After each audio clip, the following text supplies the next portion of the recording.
Ako si Padre Irene, kaanib ng mga kabataan sa pagtatag ng wikang Kastila. In the nombre del Padre, del Hijo, del Espiritu Santo. Ako rin ay kaibigan at tagapayo ni Kapitan Tiago.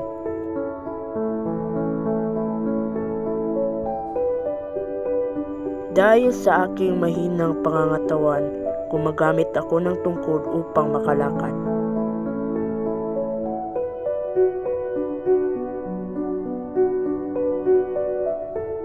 Ang karunungan ay dapat ipinagkakaloob sa mga karapat-dapat